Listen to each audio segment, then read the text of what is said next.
গল্প ভাগ। শুভ্র গাঙ্গুলি সেদিন খুব খুশি হয়েছিল যেদিন ওর ছোট বোন শুক্লা মাত্র 21 বছর বয়সে পাড়ারই অমলকে বিয়ে করে বসেছিল। অমল আর শুভ্র পাড়াতুতো বন্ধু। আসলে 7 বছরের বড় অমল 26-এই উচ্চ সরকারি পদে চাকরি পেয়ে 28-এ বিয়ে করে বসল।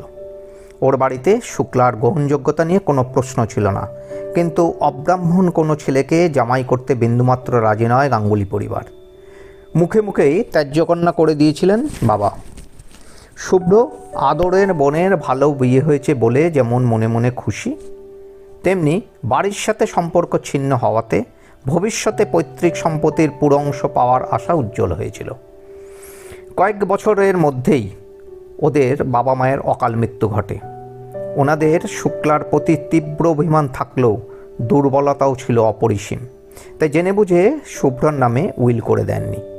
শুভ্র নিজের টাকায় দোতলায় 2টো ঘর তুলেছিল।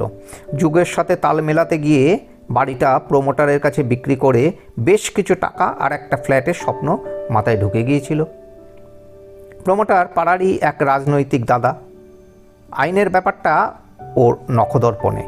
উনি আনুষঙ্গিক ঘোষণাপত্রে শুক্লার সই করিয়ে নিয়ে আসতে বললেন।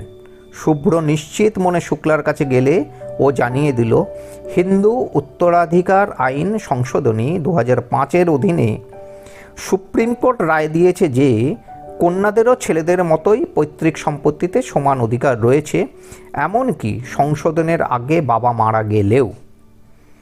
মেয়ে মানে সবসময় মেয়ে এবং সম্পত্তিতে তাদের অধিকার অবিচ্ছেদ্য। শুভ্র হতবাক। এবার প্রমোটার দাদা নিজে শুক্লাকে বোঝাতে চেষ্টা করলেন। শুভ্র গোতলায় ঘর তুলে টাকা খরচ আর বাড়িটার রক্ষণাবেক্ষণ করেছে। শুক্লা বলল, এ তো ইঁদুর আর বাদরের পিঠে ভাগের গল্পের মতন হয়ে গেল। বাড়িটা ভেঙে ফেললে তার একতলার দোতলার কোনো ফারাক থাকবে না, সবই ধূলিসাৎ হবে। মাঝখান থেকে আপনি পিঠের অনেকটা খেয়ে ফেলবেন আর ইঁদুরগুলো বঞ্চিত হবে সঠিক ভাগের অংশ থেকে। প্রমোটার ক্ষুব্ধ হয়ে ওখান থেকে চলে এসে শুভ্রকে খুব চাপ দিলেন। শুভ্র বাদরের গল্পটা শুনে বুঝল সে অথই জলে পড়েছে, আর উনি তো জলের মধ্যে হাঙরের রূপ ধরেছেন। হঠাৎ মাথায় একটা বুদ্ধি খেলে গেল, যেন এই হাঙরের পিঠে চেপেই বলল, আপনার তো পুরো প্রপার্টি চাই, কিন্তু আসল কলজে তো বোনের কাছে। দেখি ওকে বুঝিয়ে বলার চেষ্টা করি, চলুন।